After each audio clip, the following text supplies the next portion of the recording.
So it's pretty rare that on my channel I discuss my compatriots, people from my country. I do follow a lot of the Italian influencers from afar, but for the most part I don't really discuss them because I'm not really sure how many people would be interested unless it's some crazy kind of controversy. And for the most part, there are just a few that I do not vibe with and would have nothing nice to say about. And that's not everyone, I'm just saying the ones I'm aware of, right? Anyway, that being said, I think that it's pretty clear that I'm going to be bitchy in this video, which is honestly not news in any which way, but you've been warned, and who can hate on a hater who's aware that they're a hater? Today we're going to be talking about Chiara Ferragni, which is kind of a crazy thing because Chiara Ferragni, back in the days when I wanted to be a fashion influencer, I'm talking about like 2013, 14 type era, which feels like it was 5 years ago, but it's more than 10. Yikes. Anyway, back in that era when I wanted to be a fashion influencer, very embarrassing, but I put myself out there. That's what matters.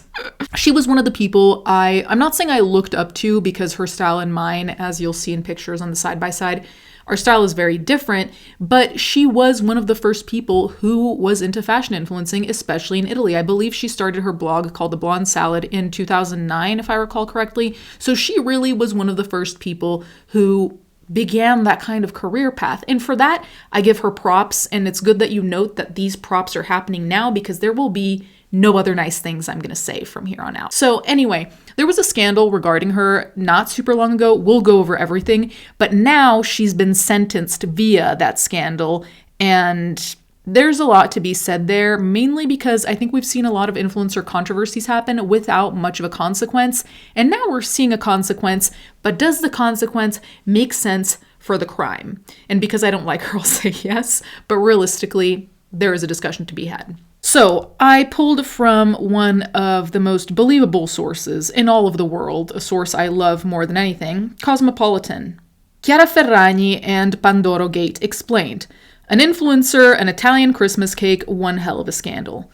Also, my boyfriend and I just had a full conversation about if a Pandoro counts as a cake because technically it's a sweet baked good, but it doesn't have frosting and it doesn't necessarily look like a cake. It looks like a bread that is sweet. So if you guys want to argue about that in the comments, go ahead. If you've been seeing circulating headlines about Chiara Ferragni, one of the OG influencers who rose to prominence in the early 2010s, an Italian cake called Pandoro, and fraud charges that could spell prison time, suffice to say you might have more than a few questions. The story surfaced back in 2023, igniting a tabloid frenzy both in Italy, Ferragni's homeland, and abroad. 2 years later, the Pandoro scandal is stickier than ever, despite what her business-as-usual Instagram might suggest. A recent court hearing in Milan called for Ferragni to serve 20 months in prison on counts of aggravated fraud. If you're trying to piece it all together, here's the TLDR on Chiara Ferragni and Pandoro Gate. The reason why I'm also bringing this up is this is an interesting case in and of itself, but how many times have we seen influencers do what is obviously a paid ad but not disclose the ad? How many times have we seen influencers have some kind of GoFundMe or some kind of charity thing where the money is supposed to go to a very specific place and then we have no receipts of that money going to that place? So the reason why I'm bringing this up is that what she did is a version of that with consequences. Because most of the influencers that I've followed who have pulled some scammy, fraudulent shit, I don't think they've ever had any type of consequence beyond what? Public backlash? Whatever. So who is Chiara Ferragni? While studying international law in Milan, Ferragni started a fashion blog, The Blonde Salad, in 2009. She was a pioneer in the fashion blogging space and managed to eventually gain legitimacy in a still ultra-traditional fashion landscape. She went on to launch her own clothing brand, Chiara Ferragni Collection, which managed to rake in $8 million in a single year, only 3 years after it launched, and in 2015 became the first ever fashion blogger to land a Vogue cover when she fronted Vogue Spain. She was renowned in Italy as one of its most recognizable socialites and was often seated front row during Fashion Week, flanked by fellow early bloggers Susie Bubble, Brian Boy, and Amy Song. Ferragni married an Italian rapper by the name Fedez in 2018 in one extremely elaborate ceremony, and the two became a power couple of pop culture in their homeland. It was all going very well indeed, until it was, well, not. So this is the other part I'm a hater on. I think her brand is one of the most boring, just generic emoji ass type of things. I'll show you a couple pictures. I'm sure you've actually seen this brand around because as much as I think it's obscene, it is very popular for reasons I have yet to determine. That's the brand. Very popular with like the 14-year-olds. Pandoro Gate, please explain. In December of 2021, Balocco, an Italian brand known for making panettone and Pandoro, partnered with Ferragni on a special edition Christmas Pandoro. It was €9 more expensive than Balocco's regular Pandoro, but a portion of the proceeds would be donated to the Regina Margherita Hospital, a children's hospital in Turin, my hometown. I've been to that hospital. When a journalist became suspicious and published a story in the Roman newspaper Domani, reports broke that Balocco had only made a single €50,000 donation to the hospital before the campaign was even launched, while Ferragni pocketed over €1 million for the collaboration. Now, one quick thing about panettone and Pandoro. Those are basically the Christmas sweet baked goods, because I still am on the side of it's not exactly a cake. But anyway, those are basically a Christmas staple. So anytime you go to a Christmas lunch or a Christmas dinner, typically you'll get asked if you want a slice of panettone or Pandoro. So the fact that that specifically was what was being used is a very, very big deal. Every year there's a tree ornament made in crystal by Swarovski that has the year on it. This is a little bit similar to that in that it's a one-time-a-year thing. You won't find a Pandoro and panettone really aside from around Christmas time, and it is famous for that. So the fact that she was doing a collaboration with Balocco is a very, very big deal. It sounds silly because it's a baked good, so who cares?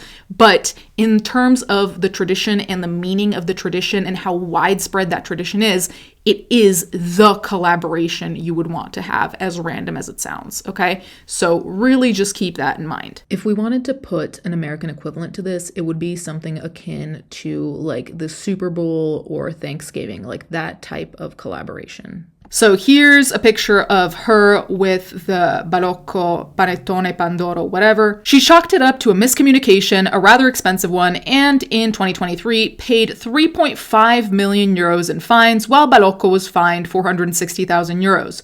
She apologized publicly, vowed to donate €1 million to the hospital, and kept a far lower profile than she'd carefully honed over the years.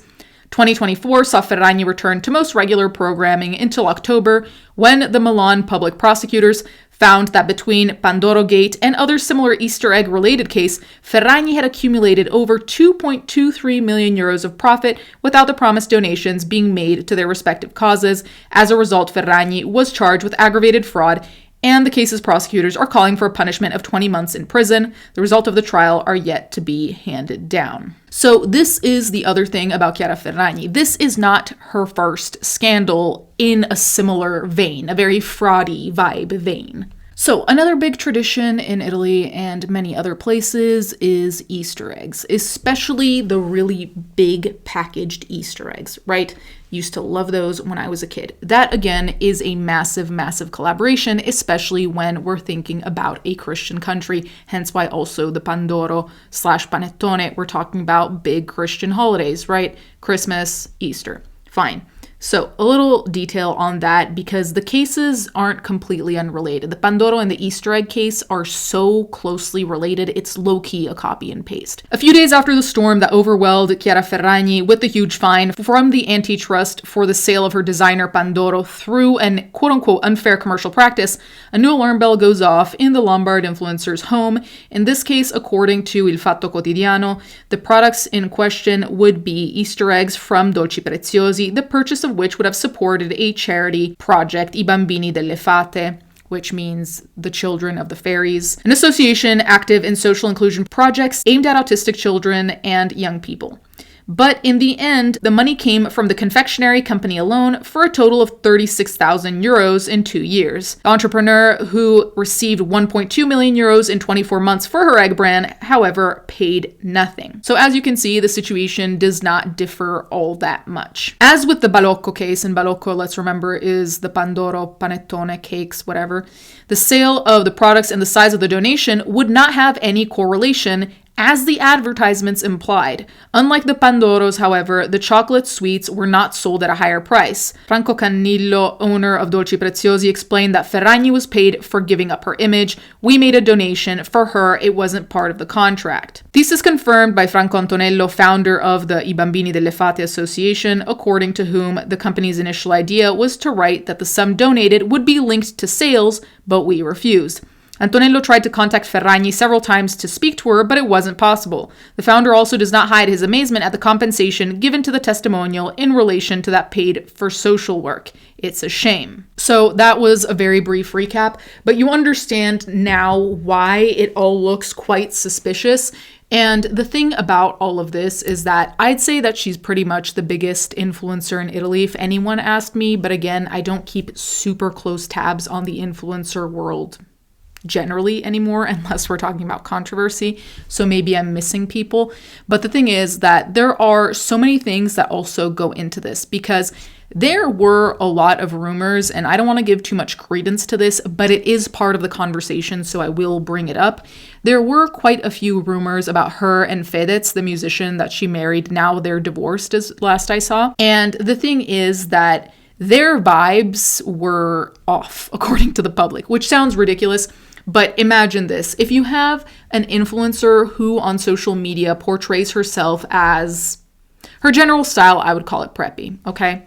So you have this preppy, kind of Barbie-ish influencer. On the other hand, you have a musician who is popularly known for being kind of edgy and just the complete opposite. Opposites can attract, but there were a lot of rumors going around that this relationship happened for PR reasons, because there are two famous people, but not famous as in you're really rubbing shoulders necessarily, unless influencers are with musicians, rock stars, whatever, all the time. So there was also a theory that that entire marriage was a scam. The reason that I bring up the relationship at all, even though it was just a rumor, is that if you've been listening to what I've been saying so far, the through line is all scam and fraud, right? Because we have lies all over the place. We have lies about donations relating to the Pandoro panettone. We have lies relating to the donation with the Easter egg. So it's like people already thought that the pairing was unusual. If then you put a weird paired couple, as far as the public goes, and then you find out that there's scandals related to lying, do you think that the lying is exclusive to her business practices? For most people, no. And for most people also, I think some of this comes to, and it's fucked up to say, but I really do think it's true, people don't really like influencers all that much. In my opinion, people who have their feet on the ground, there are people who follow influencers and enjoy them, and then there are people who become parasocial, and then there are people who also just can't stand what they represent. And I think a lot of people are also a mixture of these two. So it's like you might like them, you might like their content, but also you don't like the general influencer vibe. You don't like how fake they might come off. You don't like how there's always some kind of bullshit controversy. There are plenty of things about the influencer world that I think people are getting tired of. And in fact, just today I saw a TikTok about how like the influencer era is over, of like perfect pictures, and now people want more raw content. So there's a lot going on, even just in terms of the public with influencers generally, let alone when there's an influencer who has willingly or quote unquote by mistake fucked up in terms of things like this, like with donations, with things related to money. A lot of people want to see the influencer pay, not because they care about the influencer, not even because they're mad at this specific influencer, but because of the concept of influencers. Kind of like back in the day when people really hated vloggers because of Jake Paul. Very similar vibe, where it's like you want to see one of them pay because you don't like what they all generally stand for, you know, superficiality, being vapid, blah, blah, blah. I'm not saying that's everyone. I'm saying that's the general negative stereotype if we really want to go there. So a lot of people that I've seen are kind of happy that she's getting repercussions, but the other side of that is a lot of people are also saying, hey, there are rapists who get less time than this, which is unfortunately true. Now, I'm not going to look at the numbers specifically in Italy, but even here in the States, I just saw of a case this morning of a woman who was given house arrest for raping her student who was 14. So I can completely understand the take that as much as there should be consequences for this fraudulent bullshit activity, it's also like we are not really being leveled, right? And of course, we're talking about two different countries, but these are just examples. They're really hypotheticals more than examples, right? Fraud versus rape. You'd think that there would be a massive difference, and yet how these crimes are treated seems to be completely unbalanced. So there's also a conversation about that where there are a lot of people who think that she deserves the prison time, but not this much, or she should just pay more fines, or maybe she shouldn't be allowed to do collaborations for whatever the case may be, right? People are thinking that this is too stern a reaction, but I'm also wondering if the courts are reacting this way in order to set a precedent. So for all the influencers who casually forget to put #ad, or for all the influencers who forget to tell you that a link is affiliated, this is kind of their warning to be like, hey, the courts know and they're noticing, and one of the biggest influencers out there, who many saw as untouchable, is actually not untouchable, and she's going to face consequences. So really what they're doing is using her as an example, but the point is this a correct example? Does this make sense given the crime, right? Or crimes, I should say. Anyway, you guys can let me know what you think in the comments down below. Is prison time the right thing to do? A bit over 2 years of prison time, does that make sense to you? If not, what are the repercussions? For me, I think she should not be allowed to potentially do sponsorships or collaborate with anyone for an X amount of time. And within that amount of time, anything she does business-wise, especially with her own brand as well, should be checked in. Like they should have a consistent auditing to see that she's not pulling some shit with her own brand either. That's just my opinion. I don't really think prison time is useful in this situation. I think that there are other ways that will potentially hit someone a bit harder and actually enact things that will help down the line, right? Because if you throw her in prison and she comes out and she starts doing the same bullshit with another brand, like what did we learn here? What did we get? It's wasted court time. Instead, if you put in parameters that would force her to change and to abide, that's going to be longer lasting, unless she really wants to shoot herself in the foot. Anyway, you guys can let me know what you think about all of that. Thank you guys so much for watching. Thank you to my patrons as always, and I'll catch you guys next time.